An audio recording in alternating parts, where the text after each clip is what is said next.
بسم اللہ الرحمن الرحیم۔ السلام علیکم دوستوں، علی فاروقی وائس میں خوش آمدید۔ حضرت علی رضی اللہ تعالی عنہ نے فرمایا، اللہ تعالیٰ ان تین گھروں سے سخت نفرت کرتا ہے۔ تو ناظرین، وہ تین سے گھر کون کون سے ہیں اگر ہم آپ کو ویڈیو میں بتائیں گے۔ اس کے علاوہ ہم آپ کو حضرت علی کے اور بھی بہت سارے فرمان بتائیں گے، جیسے کہ پسینہ کیوں آتا ہے، اسلام میں انگلیاں چٹکانا کیسا ہے، اور بھی بہت کچھ بتائیں گے۔ تو آپ اس ویڈیو کو آخر تک ضرور دیکھیں۔ ایک مرتبہ حضرت علی رضی اللہ تعالی عنہ خطبہ پڑھ رہے تھے۔ خطبے میں حضرت علی رضی اللہ تعالی عنہ نے فرمایا کہ تین گھروں میں اللہ کا قہر یعنی اللہ کا عذاب کبھی بھی نازل ہو سکتا ہے۔ اللہ کو ان تین گھروں سے سخت نفرت ہے۔ نمبر 1، جس گھر میں عورت کی آواز مرد کی آواز سے اونچی ہو جائے۔ اس گھر کو 70,000 فرشتے سارا دن کوستے رہتے ہیں۔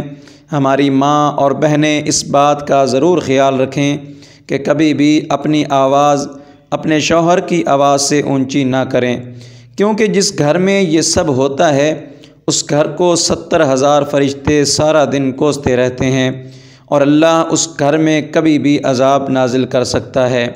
نمبر 2، جس گھر میں کسی کے حق کا مارا ہوا پیسہ جمع کیا ہوا اور اسی مارے ہوئے حق کے پیسوں سے اس گھر کی روشنی اور تکبر ہوتی ہو، یعنی اس مارے ہوئے پیسوں سے گھر کا کام کاج ہو اور ان پیسوں کو خرچ وغیرہ میں لیا جائے، تو ایسے گھر پر بھی اللہ کا عذاب کبھی بھی نازل ہو سکتا ہے، اور اللہ کو ایسے گھروں سے سخت نفرت ہے۔ نمبر 3، جس گھر کے لوگوں کو مہمانوں کا آنا پسند نہیں، اس گھر میں اللہ کا عذاب کبھی بھی نازل ہو سکتا ہے۔ حضرت جبرائیل علیہ السلام فرماتے ہیں، اس گھر کی نمازوں کا ثواب فرشتے نہیں لکھتے۔ ناظرین، اب ہم آپ کو بتاتے ہیں کہ نبی کریم صلی اللہ علیہ وسلم نے ارشاد فرمایا، 3 لوگوں کی دعا ضرور قبول ہوتی ہے۔ ویسے تو ہر مسلمان کی ہر دعا قبول ہوتی ہے، اگر مسلمان کسی غلط چیز کی دعا نہ کر رہا ہو تو وہ دعا ضرور قبول ہوتی ہے، لیکن لوگ صبر نہیں کرتے، دعا کے بعد فوراً اللہ سے شکایات شروع کر دیتے ہیں کہ اللہ تو نے ہماری یہ دعا قبول نہیں کی۔ دعا کرنے کے بعد صبر رکھنا چاہیے، اللہ پر یقین رکھنا چاہیے، تب ہی دعا قبولیت کو پہنچتی ہے۔ اللہ کے کچھ ایسے بندے ہیں جن کی دعا کبھی رد نہیں ہوتی۔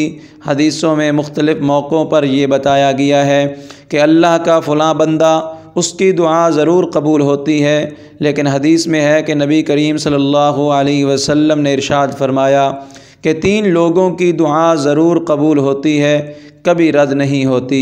اگر یہ 3 لوگ کسی کے لیے بد دعا بھی کر دیں تب بھی وہ قبول ہو جاتی ہے۔ سنن ابی داؤد کی ایک روایت ہے جس میں ایک بات کا بیان ہے کہ 3 بندے ہیں جن کی قبولیت میں کوئی شک نہیں ہوتا۔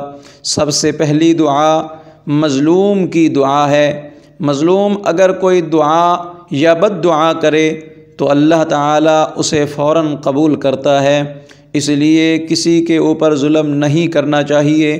ظلم کے موقع پر اگر مظلوم کے منہ سے کچھ نکل گیا اور اللہ نے اس کی بد دعا کو قبول کر لیا تو پھر ظالم کو بہت بڑی سزا ہوتی ہے، اور وہ سزا اللہ پاک کبھی بھی دنیا میں چکھا دیتا ہے۔ آپ نے دیکھا ہوگا کہ جب کوئی بندہ کسی دوسرے کے اوپر ظلم کر رہا ہوتا ہے تو اللہ دنیا کے سامنے اس کو اس کے ظلم کی سزا دے دیتا ہے۔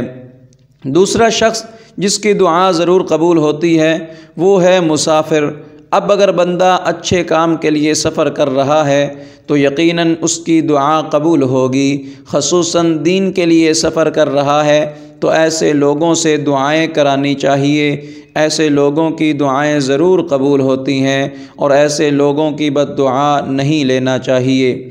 تیسرا بندہ جس کی دعا کبھی رد نہیں ہوتی وہ ہے باپ۔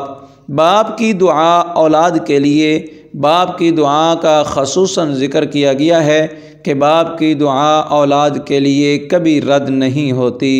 اب ہم آپ کو بتاتے ہیں کہ حضرت علی رضی اللہ تعالی عنہ نے فرمایا انسان کو پسینہ کیوں آتا ہے؟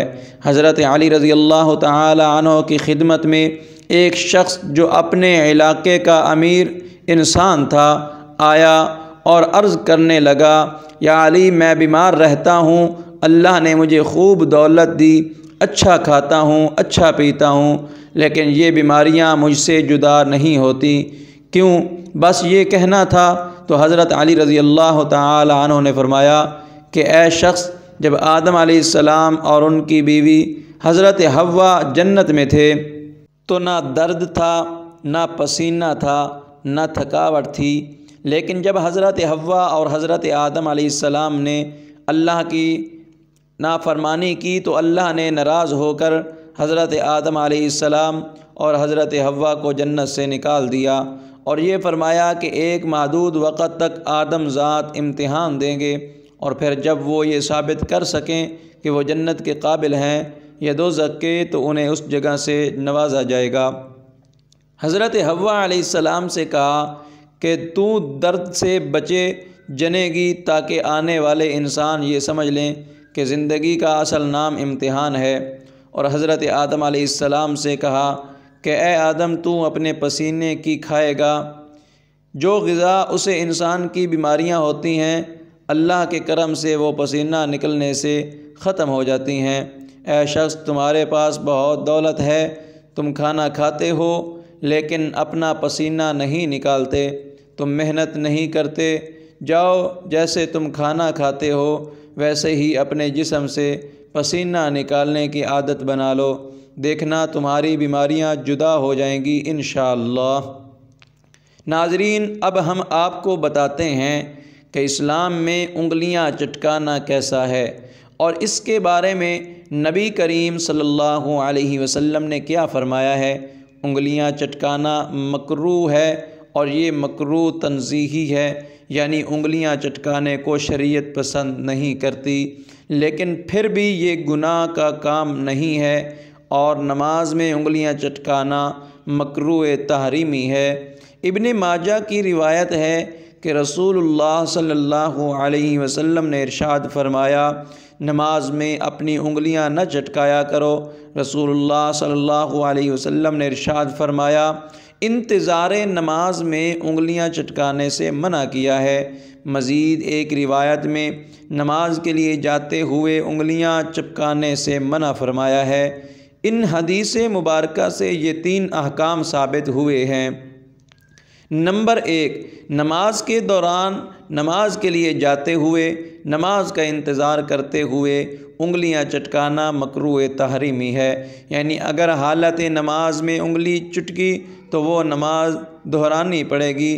خارج نماز میں یعنی کوئی کام نہیں کر رہا، ایسے ہی کھڑا ہے تو بغیر حاجت کے انگلیاں چٹکانا مکروہ تنزیہی ہے، یعنی اس کام کو شریعت نے پسند نہیں کیا تو نہ کریں، لیکن اگر پھر بھی انگلیاں چٹکا لیتا ہے تو یہ گناہ نہیں ہے۔